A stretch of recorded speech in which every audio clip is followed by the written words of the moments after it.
108페이지, 제 108페이지 제12장 은혜의 방편과 성례 이 부분을 나가도록 하겠습니다.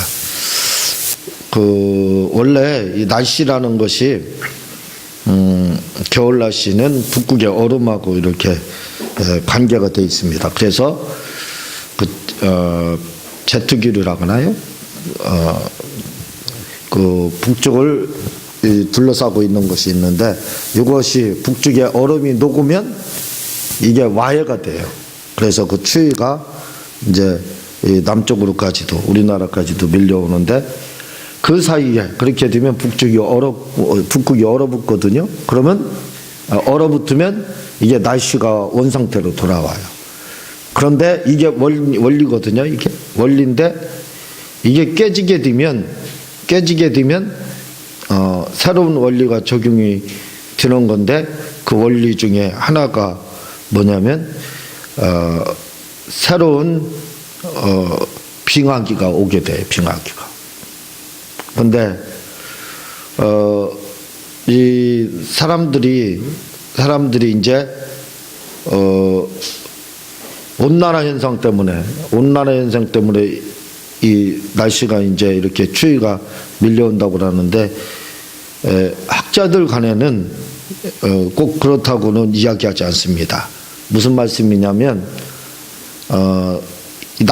이 온난화와 관계없이 이게 추위하고 온난화, 그것이 주기적으로 온다는 거예요. 주기적으로. 그래서 날씨가 이제 겨울 날씨가 푹했다가 이게 추워지는 시기가 온다는 거예요. 그게 주기적으로 이게 돌거든요. 근데 지금이 그 시기에 해당하다는 거죠. 해당하다는 거예요.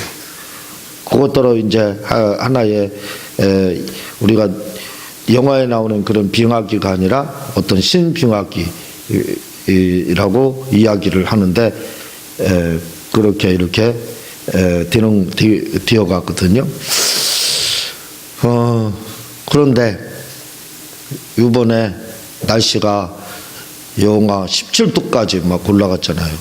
17도까지 올라가서 제가 어제 금요일날 차를 몰고 가면서 집사람 옆에서 태워놓고 날씨를 향해서 엘리야처럼 성정이 똑같은데 하면서 비가 오지 않기를 기도하니까 3년 6개월 비 오지 않고, 비 오기를 기도하니까 비 왔잖아요.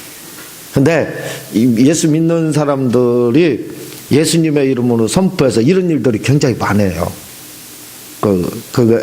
그걸 안 해봐서 그렇지, 해본 분들은 기도했더니 비가 안 오고요, 기도했더니 비 와요, 이런 분들 의외로 굉장히 많아요. 그래서 저도 추위를 향해서 이 추위를 향해서 명령을 막 했어요. 사실은 일기예보로는 제가 듣기로는 이번 주 수요일인가 목요일까지 그 추위가 계속된다고 그랬는데, 어제 오후부터 풀리기 시작했어요. 날씨가 풀리기 시작했어요. 그래서 오늘도 좀 풀렸는데, 그래도 아직 겨울 날씨라 춥기는 한데, 그런 또 착각을 하는 거죠. 이게 내가 명령을 해서 선포를 해서 이 날씨가 이렇게 됐나, 그렇게 착각을 하는데, 그럴 수도 있고 또 아닐 수도 있지만, 어쨌든 가장 추운 날 선포하고 나서 날씨가 풀렸으니까 거기에 조금 어떤 관여를 했다, 이렇게 또 생각을 나름대로 이렇게 또 합니다. 그래서 한번 여러분들도 예수님의 이름을 가지고 그렇게 선포해 보세요. 아까 낮에 낯설게 말씀드렸죠. 9살짜리 꼬마가, 여자아이, 이제 초등학교 2학년 올라간대. 걔가 이제 9살 오래된 거예요. 걔가 할머니 그냥 어깨에다 손을 탁 대고 예수님의 이름으로 귀신아 떠나가라 하니까 그냥 떠나가가지고 할머님이 나았다고 그랬잖아요. 이게 다바로 선포의 능력입니다. 이런 걸 해보면 하나님 역사하는 걸 체험할 수 있게 됐잖아요. 하나님이 진짜 나와 함께 하구나, 그런 것들을 체험할 수 있으니까 해보시면 돼. 안 하면 그런 걸 이제 체험을 못하지요. 그런데 요즘에 목사님들이 지금 이게 좀 잘못돼 가고 있어요. 뭐가 잘못돼 가고 있느냐면 축도에 대해서 잘못돼 가고 있어요. 축도. 요즘 목사님들 제가 열이면 거의 9분은 아니 요즘 거의 들어볼 수가 없어요. 어제 예식장에 있어서 갔었는데 거기 계시는 목사님이 예식을 집례하시는 목사님 마지막에 축도를 탁 하더라고요. 저처럼 하는 거예요. 처음 들었습니다. 그렇게 하는 분 요즘 몇 년 동안 몇 년 만에. 요즘에 축도는 지금은 뭐 하고 그 다음에 어떻게 해요? 죽어나옵나이다 그래요. 그렇잖아요. 그건 축도가 아닙니다. 그건 축도는 그렇게 되는 게 아니에요. 축도는 축복을 명령하는 거예요. 있을지어다 하고 명령하는 게 축도거든요. 근데 요즘에 그렇게 하시는 목사님들은 없어요. 저만 지금 고집하고 있어요. 그리고 큰 교 목사님도 그렇게 안 합니다. 그런데 어제 예식장에 간 그 목사님은 그렇게 축도를 해버리더라고요. 축복을 그냥 선포로 탁 해버리는 겁니다. 근데 이게 성경적으로 맞아요. 축도, 딱 축복을 명령하는 거, 축복을 선포하는 거, 이게 성경에서 근거한 건데 죽어나옵나이다 하는 건 성경에 안 나와요. 안 나와. 근데 지금 다 그렇게 돼가고 있어요. 이게 잘못된 겁니다. 이게 옛날에는 다 축도를 했거든요. 축복을 명령을 했어요. 그때는 한국교회가 막 부흥됐잖아요. 근데 이게 어디서 왔는지 서서히 죽어나옵나이다 하다가 축도와 축원이 반반으로 50%씩 하다가 지금은 축도가 밀려버렸어요. 열이면 9분이 죽어나옵나이다 이렇게 해요. 그리고 축도 지금은 우리 예수 그리스도 딱 이렇게 축도하는 분은 모르겠어요. 제가 다른데 이렇게 많이는 참석 안 하지만 총회는 지방에 이렇게 가도 그렇게 하는 분들 못 만났어요. 다 축원합니다. 이거 문제 심각한 겁니다. 이게 그냥 기도하는 거예요. 그건요. 그냥 그 축도가 아니라 그건 기도입니다. 그냥 하나님 축복해 주세요. 그거예요. 그러나 축도는 뭐예요? 명령입니다. 있을지어다 하고 축복으로. 그러면 이 축도하고 축원이죠. 그건 축원입니다. 축도는 어디에서 그럼 근거해서 이렇게 하느냐?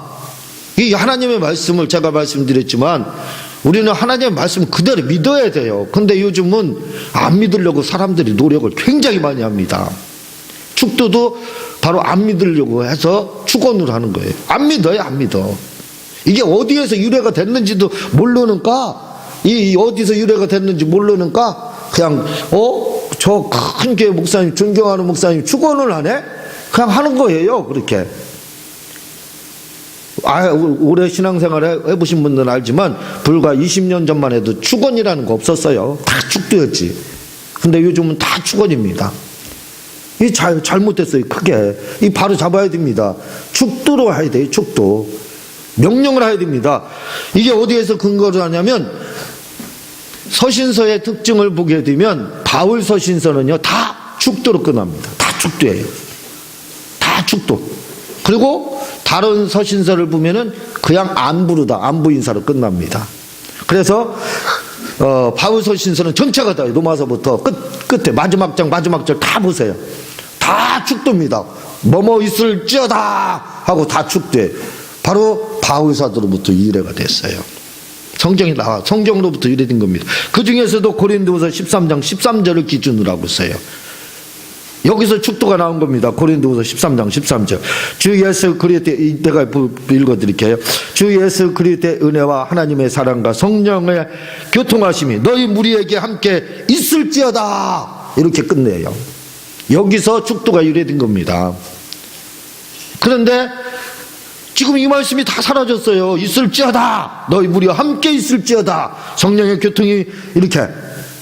지금 제가 축도하는 내용하고 비슷하잖아요. 이 내용이 이런 축도가 고린도후서 13장 13절에서 근거한 거라는 거예요. 이 바울 사도로부터 유래가 된 겁니다. 그래서 바울의 서신의 마지막은 다 축도예요. 그렇지만 다른 사도들은 축원으로 끝납니다. 축원으로. 안부 인사지. 안부 인사. 문헌으로 끝맺음으로 그렇게 끝납니다. 그런데 요한계시록 22장 21절에서는 요한 사도가 다른 데서는 다 함부로 끝냈는데 여기만은 계시록에서는 그렇지 않아요. 요한계시록 22장 21절에도 특이하게, 아니 그 특별하다는 겁니다. 특이하다는 거예요. 여기서는 축도를 끝냅니다. 뭐라고? 주 예수의 은혜가 모든 자들에게 있을지어다. 아멘. 이렇게 끝나요. 요한계시록에서만. 그래서 우리가 축도가 별 문제 아닌 것 같지요? 굉장히 중요한 문제입니다. 저는 어디 가면은 축도를 받고 싶어요. 왜냐하면 축도를 목사니까 축도만 하지. 제가 축도만 하지. 언제 축도를 그걸 받은 적이 있어요? 못 받잖아요. 여러분들이야 주일날마다 축도를 받고 있잖아요. 축복을 명령을 받고 있잖아요. 축복 받을지어다. 삼일째 하나님의 이름으로 하고 있잖아요. 근데 저희는 그렇게 하고만 있지 어디 가서 받아요. 그래서 어느 모임이나 지방이나 이런 총회 가면은 축도를 받기를 굉장히 원해요. 그래서 막 길을 쫑긋하게 세웁니다. 축도에 내가 축복을 받아야지. 저분 아멘 함으로써 내가 축복을 받아야지 하고 있는데 축원합니다 하고 끝나요. 그래서 아유 꽝이다. 나 복 받아야 되는데 저분들이 왜 저럴까 그런 생각을 항상 품어요. 그건 축도가 아닙니다. 축복을 명령하는 축도가 아니라 그냥 기도입니다. 축복하기를 하나님 원해요. 기도 한 번 더 하고 끝나는 겁니다. 마치 다른 서신서의 문안 인사로 끝나는 것처럼 그렇게 끝나는 거예요. 그런데 바울은 그렇게 하지 않았습니다. 바울 서신은 언제나 다 명령으로 끝내요. 축복으로다. 축도로다. 복을 받을지어다. 주 예수 그리스도의 은혜와 하나님의 사랑과 성령의 교통하심이 너희 무리에게 함께 있을지어다. 이렇게 끝난다고요. 중요한 거 알았죠? 오늘부터 축도를 하게 되면 아멘 하고 받아들여야 됩니다. 그러면 현실로 다발의 역사가 나타나는 거예요. 근데 이 길을 축원합니다 하면은 뭐냐면 그냥 기도 하나 더 하고 마무리한 거예요. 그러니까 성도들에게 영혼이 잘 되고 범사가 잘 되고 강건한 복이 안 오는 거예요. 안 오는 겁니다. 굉장히 중요해요. 이거 명령, 선포. 아까 아이가 손을 할머니 어깨에 손 딱 대고 예수의 이름으로 귀신아 떠나가라니까 떠났잖아요. 그런 역사. 이게 어디에만 나타나느냐? 축도에 나타나는 겁니다. 축원에 나타나는 게 아니에요. 축복을 비는 기도에 나타나는 게 아니에요. 오늘 우리 이 사실을 잘 알아야 돼. 아니 축도가 어디서 그렇게 생각하는데 바로 고린도후서 13장 13절 마지막 절에서 이렇게 유래가 됐다는 것을 꼭 기억을 하시기를 바랍니다. 자, 12장에 보면은 은혜의 방편과 속례가 나오는데 은혜의 방편이라는 건 방법, 수단. 우리가 은혜를 뭘 통해서 성도들이 어떻게 은혜를 받느냐 이거죠. 뭘 통해서 그거 다루는 거예요. 은혜 받는 방법. 성도들이 우리가 어떻게 뭘 통해서 은혜를 받느냐, 은혜의 방법, 은혜의 수단, 방편. 그것이 뭐냐 이거예요. 그것은 말씀과 속례 이렇게 되는 겁니다. 그걸 통해서 우리가 은혜를 받는다. 교회에서 은혜를 받고 우리가 은혜를 누리게 된다 그 말입니다. 자, 교회란 거기부터 읽어보겠습니다. 시작. 교회란 예수님의 구속하심과 성령의 부르심을 통해 구원받은 자들의 모임입니다. 예, 교회는 말씀드렸죠. 거듭난 자들, 물과 성령으로 거듭난 자들이 모여서 하나님 앞에 예배드리는 그 공동체, 그 장소를 바로 그 모임을 바로 교회라고 하는 거예요. 교회는 장소를 말하는 겁니다. 장소. 예배당, 예전에 예배당. 근데 지금은 이런 것들이 그 무색해지게 성도와 교회를 같이 보죠. 다르다 이거죠. 다릅니다. 완전히. 교회는 교회고 성도는 성도. 성도는 성전들이 모여서 예배드리는 장소가 교회다. 자, 계속 읽겠습니다. 시작. 예수님은 교회가 그리스도의 신령한 몸으로 자라가며 이 세상에서 구원의 방주가 되도록 하기 위해 은혜의 방편을 주셨는데 그것이 바로 말씀과 성례입니다. 예, 여기서 지금 예수님은 교회가 이렇게 하는데 보통 분들이 교회와 같이 쓰기 때문에 이렇게 교회라고 정확한 것은 성도가 그리스도의 신령한 몸, 우리는 이 세상의 구원의 방주가 되도록 하기 위해서 은혜의 방편을 주셨는데 그것은 말씀과 성령. 교회에서 이것이 선포되는가? 그냥 교회다. 이렇게 이야기하는 겁니다. 그러니까 우리에게 하나님께서 은혜를 베푸시는데 그것이 뭐냐면 말씀과 성령을 통해서 은혜를 베푸신다는 거예요. 첫 번째 은혜의 방편으로서 말씀 한번 보도록 하겠습니다. 시작. 은혜의 방편이란 하나님이 우리에게 은혜 베푸시는 방법을 묻는 말씀입니다. 은혜의 방편 뭘로 다 우리에게 은혜를 베푸냐? 어떻게? 어떤 은혜? 하나님이 우리에게 은총을 베푸시는데 이런 은총을 어떻게 베푸시느냐? 뭘 통해서 베푸시느냐? 그 말입니다. 첫 번째 가장 중요한 은혜의 방편인 말씀, 복음, 말씀과 복음 같은 거죠. 한번 읽어보겠습니다. 시작. 은혜의 방편이란 말에는 일반적인 방편이 있고 특별한 방편이 있는데 여기서 말하는 은혜의 방편은 특별한 방편을 말하는데 그것은 바로 말씀과 성례를 의미합니다. 은혜를 베푸는 데는 일반적인 거와 어떤 특별한 방법으로 은혜를 베푸는 것이 있는데 특별한 것은 말씀과 그리고 성례. 성례는 성찬과 침례를 말을 겁니다. 이걸 통해서 우리에게 하나님께서 우리 우리에게 은혜를 베푸신다는 거죠. 계속 읽겠습니다. 시작. 그리고 일반적인 은혜의 방편으로는 전도와 안식일과 기도와 교회가 있습니다. 일반적으로 어떻게 하나님이 우리에게 은혜를 베푸시냐? 전도를 통해서. 그렇잖아요. 모르는 사람들 영혼들 전도로 다 구원하잖아요. 전도를 통해서. 그리고 전도를 통해서 은혜 베푸는 겁니다. 그에게. 마치 양식이죠. 영의 양식을 부어주는 거잖아요. 그게. 그리고 안식일, 주일 예배를 통해서. 그리고 기도. 그게 어디서? 교회에서 이루어진다 이거죠. 교회에서. 그런 것들이 이루어져서 하나님이 이렇게 교회 생활, 그러니까 교회 생활을 통해서 하나님이 우리에게 은혜를 주시는 거예요. 은혜를. 기도를 통해서도 은혜를 주시고 예배를 통해서 은혜를 주시고 하는 그런 것들을 주신다 이거지요. 일반적인 방법이라 이거지 이건요. 이렇게 우리에게 은혜를 베푸십니다.